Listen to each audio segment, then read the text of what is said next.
வாகனவியல் தமிழ். வணக்கம் ஃப்ரெண்ட்ஸ், நான் கோபிநாத். இது வாகனவியல் தமிழ் மெக்கானிக்கல் யூடியூப் சேனல். இந்த வீடியோவில் நம்ம என்ன பார்க்க போகிறோம்னா, இப்போ வர லேட்டஸ்ட் ஸ்கூட்டிங்லாம் பார்த்தீங்கன்னா ஆக்டிவா, டியோ, மேஸ்ட்ரோ, ப்ளஷர், பெசினோ, இப்போ எந்த வண்டியிலையுமே வந்து பார்த்தீங்கன்னா ஹெட்லைட் வந்து ஆன் ஆஃப் சுவிட்ச் கிடையாது. ஹெட்லைட் வந்து ஆட்டோமேட்டிக்காக தான் எரிஞ்சிட்டு இருக்கும். இப்போ நம்ம வந்து இதில் ஒரிஜினல் ஹெட்லைட் சுவிட்ச் எப்படி செட் பண்ணுறது?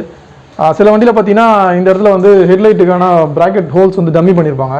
நம்ம ஈஸியாக அந்த டம்மி எடுத்துகிட்டு நம்ம ஃபிக்ஸ் பண்ணிடலாம்.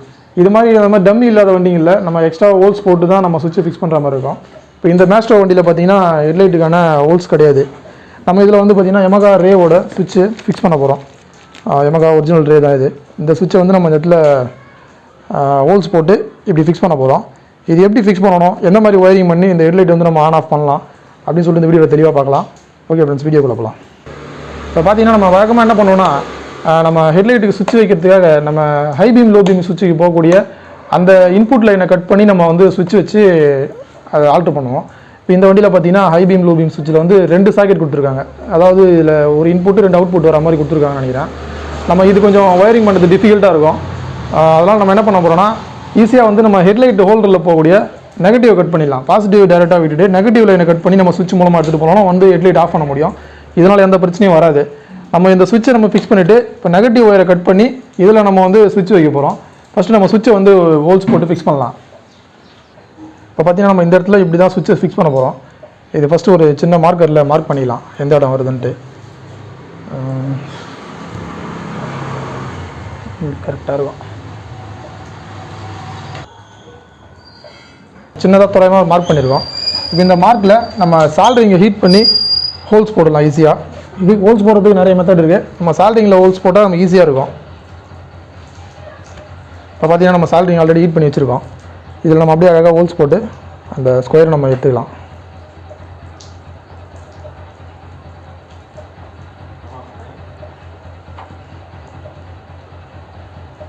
இது கொஞ்சம் டைம் எடுக்கும், ஆனால் வேலையும் கொஞ்சம் ஈஸியாக இருக்கும். ஹோல்ஸ் போடுறதுக்கு கிராக்லாம் ஆகாது.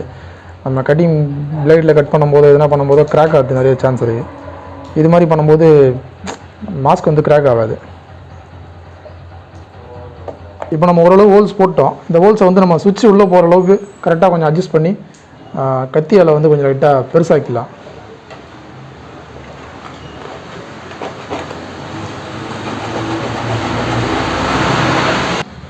இப்போ பார்த்தோன்னா நம்ம ஹோல்ஸ் போட்டு முடிச்சிட்டோம்.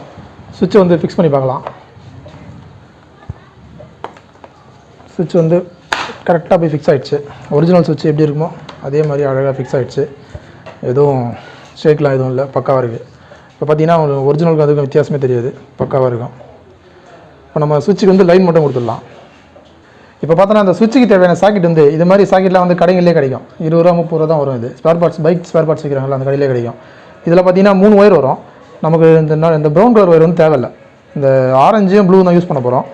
ஆரஞ்சு ப்ளூ மட்டும் நான் 2 லைன் கனெக்ட் பண்ணி லென்த்து பண்ணியிருக்கேன். அது வந்து ஷார்ட்டாக இருக்கும், ஆனால் லென்த்து பண்ணியிருக்கேன்.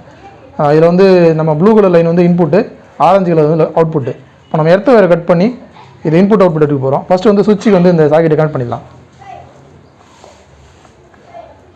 சுவிட்சில் இந்த சாக்கெட் வந்து கரெக்டாக மேட்ச் ஆகும். அதை ஹோல்ஸ்குள்ளே விட்டு அழகாக ப்ளக்இன் பண்ணால் வேலை முடிஞ்சிடும். அவ்வளோதான். இப்போ சுவிட்சில் வந்து சாக்கெட் வந்து கனெக்ட் பண்ணியாச்சு. இப்போ நம்ம அழகாக ரூட் பண்ணி எடுத்துகிட்டு வந்துடலாம். பழைய ஒயரும் கூடவே இதை ரூட் பண்ணி ஒரு டேக் வேணால் போட்டுக்கலாம், ஒன்றும் பிரச்சனை இல்லை. எடுத்துகிட்டு வந்துட்டு ஒயரோட லென்த் கொஞ்சம் அதிகமாக இருக்குது, வேணால் கட் பண்ணிக்கலாம். இந்த அளவுக்கு கட் பண்ணிக்கலாம்.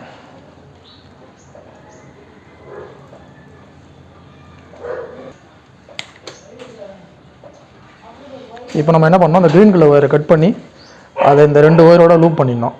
கனெக்ட் பண்ணிட்டா வேலை முடிஞ்சிடும். 2 க்ரீன் கலர் ஒயர் வரும். ரெண்டுமே வந்து நெகட்டிவ் தான், பிரச்சனை இல்லை. ரெண்டுத்தையுமே கட் பண்ணிட்டு ரெண்டுத்தையுமே ஸ்லீவ் எடுத்துடலாம்.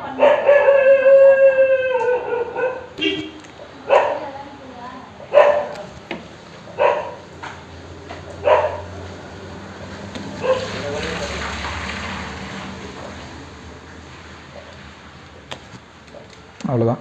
இப்போ இந்த 2 ஒயரையும் 2 எண்டில் ஜாயின் பண்ணிடணும். இந்த நம்ம சுவிட்சிலேருந்து கொண்டு வந்த அந்த ஒயரோட ஜாயின் பண்ணிடணும். இப்போ நம்ம இந்த ஹீட்டிங் ஸ்லீவ் போட்டுக்கலாம்.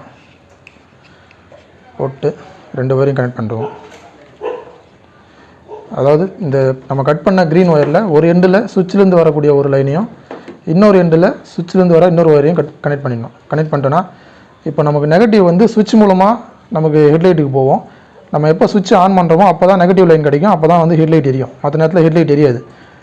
இதனால் பார்த்தீங்கன்னா பேட்டரி வந்து ரீசார்ஜிங் நல்லா ஃபாஸ்ட்டாக இருக்கும், பேட்டரி வந்து லைஃப் நல்லா வரும். இப்போ இந்த வண்டியில் பார்த்தீங்கன்னா இப்போ தான் புது பேட்டரி மாற்றிருக்கு, பார்த்தீங்கன்னா தெரியும். பேட்டரி வந்து வோல்டேஜ் ரீசார்ஜ் வோல்டேஜ் வருது, ஆனால் அந்த அளவுக்கு ஃபுல்லாக வரல. அதனால் நம்ம ஹெட்லைட் ஆஃப் பண்ண சொல்லி ரெக்கமெண்ட் பண்ணியிருந்தோம். அதுதான் கஸ்டமர் பண்ண சொல்லியிருந்தார்.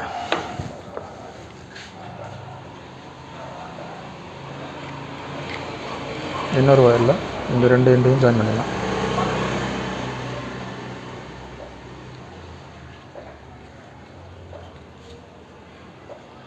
அவ்வளோதான், வேலை முடிஞ்சிச்சு.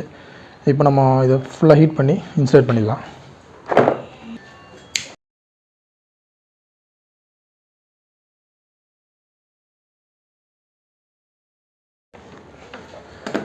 ஓகே, இப்போ நம்ம ஒரு டேக் போட்டு இதை ரூட் பண்ணிடலாம். அது மாதிரி தொங்கிட்டு இருந்துச்சுன்னா வேலைக்கு ஆகாது.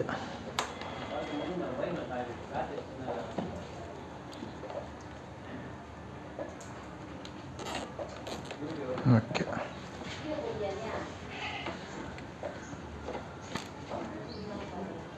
அவ்வளோதான். இப்போ நம்ம ஹெட்லைட் டூமை மாட்டி செக் பண்ணி பார்த்துடலாம். இப்போ பார்த்தீங்கன்னா நம்ம பைக்கை ஸ்டார்ட் பண்ணி தான் வச்சுருக்கோம், ஆனால் ஹெட்லைட் எரியல. சுவிட்ச் ஆன் பண்ணால் தான் ஹெட்லைட் எரியும், ஹை பீம் லோ பீம் ரெண்டுமே எரியும். சுவிட்ச் ஆஃப் பண்ணால் ஹெட்லைட் ஆஃப் ஆகிடும். இது வந்து இப்போ பக்காவாக வேலை செய்யுது, பிரச்சனை இல்லை. நமக்கு ஹெட்லைட் வந்து சுவிட்ச் கண்ட்ரோலுக்கு வந்துடுச்சு. ஓகே ஃப்ரெண்ட்ஸ், வீடியோ முடிஞ்சிச்சு. இப்போ நம்ம டூம் அசம்பிள் பண்ணிடலாம். ஓகே ஃப்ரெண்ட்ஸ், இது வந்து ஒரு சிம்பிளான மெத்தட். இது ஸ்கூட்டிங்கெலாம் வந்து ஹெட்லைட் சுவிட்ச் செட் பண்ணுறதுக்கு. இது மேக்ஸிமம் பார்த்தீங்கன்னா எவ்வளோ செலவாகும்னா, சுவிட்ச் ஒரு 45 50 ரூபா வரும், அந்த சாக்கெட் ஒரு 30 ரூபா வரும். மேக்ஸிமம் பார்த்தீங்கன்னா ஒரு 100 ரூபாக்குள்ள தான் செலவாகும். 100 ரூபாவில் நம்ம வந்து ஒரிஜினல் சுவிட்ச் எப்படி இருக்குமோ அந்த மாதிரி சுவிட்ச் நம்ம ரெடி பண்ண முடியும். நம்ம வீடியோ பிடிச்சிருந்தா லைக் பண்ணுங்கள். நம்ம வீடியோவில் சந்தேகம் குறைகள் இருந்தால் கமெண்ட்டில் சொல்லுங்கள். நம்ம சேனல் பிடிச்சிருந்தா சப்ஸ்கிரைப் பண்ணுங்கள். நன்றி ஃப்ரெண்ட்ஸ்.